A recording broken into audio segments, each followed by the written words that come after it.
اعوذ بالله، منم شیطان رجیم. سالی که گذشت پارسال بود، سالی که خواهد آمد امسال است و این یک دستاورد بزرگ برای ملت‌های منطقه است. تشکر میکنم از مسئولین نظام مقدس جمهوری اسلامی از جنوب تا شمال. این رو من بارها تکرار کردم.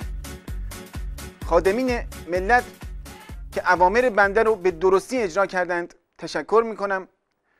سال 89 رو بنده حقیر با جسم ناقصم به عنوان سال همت مضاعف اعلام کردم که به حمدالله همش تعطیل بود.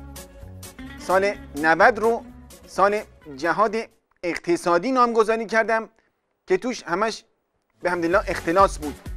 امسال رو هم سال گرسنگی نامگذاری میکنم که مسئولین یک شکمی از عزا در بیارن.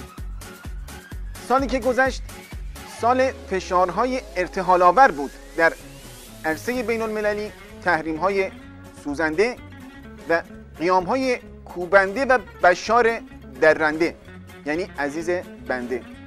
اتمی هم که خب بیدنده پرونده رو پرونده داور سود زد چون هنده. بله. در عرصه داخلی هم شاهد شیرینکاری های رئیس جمهور خدوم بودیم که الهی سر تخت مردشور خونه بشورنش، که امسال به واقع سوراخی بود در نظام جمهوری اسلامی. مثل این سوراخ کمربند هست، همیشه هست ولی هیچ وقت به کار نظام و ولایت نمیاد. در برابرمون دشمنی هست که از جنوب تکرار میکنه و مردانش با تیغ ریش میزنند، ولی ما در نظام مقدس جمهوری اسلامی مردانی تربیت کردیم که با ریش تیغ میزنند. در انتها بار ما تا ما رو نکشتی از دنیا مبر. اماما طول عمر با عزت به مرحومین و درگذشتگان نظام عنایت بفرما.